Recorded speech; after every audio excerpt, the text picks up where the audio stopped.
Hello, it's Tuesday.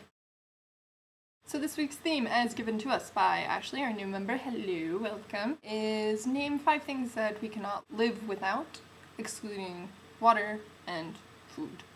Seems to me that there's 2 ways to go about answering this question. The first is naming the things that we literally can't live without, like food and water, and living in an area with low velociraptor and sniper zombie populations. Those things are the same for pretty much everybody. Obvs. And then there's the way of thinking about this question of what makes your life really, really good, and what would really kind of suck ass to not have. My first thing is breakfast. I love breakfast. It's the best meal of the day, hands down has the best kind of food, relatively easy to make, delicious, and even the healthy stuff is delicious. Plus, it includes my favorite hot beverages, coffee, and tea. Not that you can't drink those things throughout the day, but they just feel so right. They just feel so right during breakfast.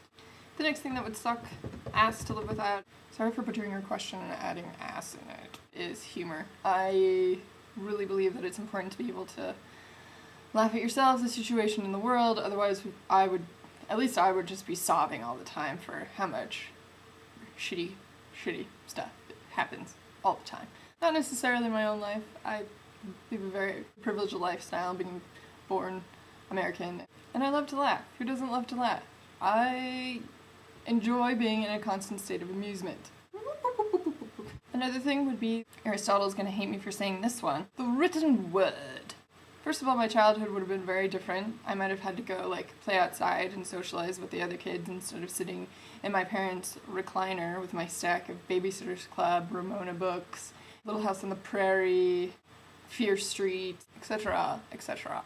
Second, I wouldn't have a job as a literature and composition instructor, so that's kind of a big one. I've always been more adept at communicating through the written word rather than verbally. Another thing are goals. I'm a fairly goal-oriented person, not in the business model way. I have these ideas of what I would like my life to be and what I would like to achieve, and it's important to me to have something to be going for. I wanted to live abroad sometime, so I did. I wanted to get my master's degree, so I did. I wanted to be a teacher, so I've become one. I don't always reach my goals, and the best thing about goals is that they're sort of malleable, but they give you, or at least they give me, some kind of purpose and motivation to just go do.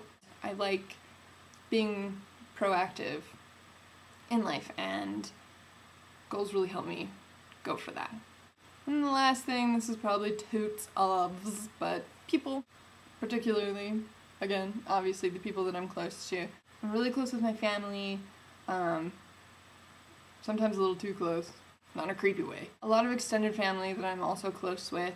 My friends, though it's a fairly small circle, are so awesome. The boyf is the best person that I know. Nerd fighters. Sure, there's a lot of sucky people out there too, but I think the good people make up for that in spades. Seriously, love people. I'm gonna cut this off now before it gets too cheesy.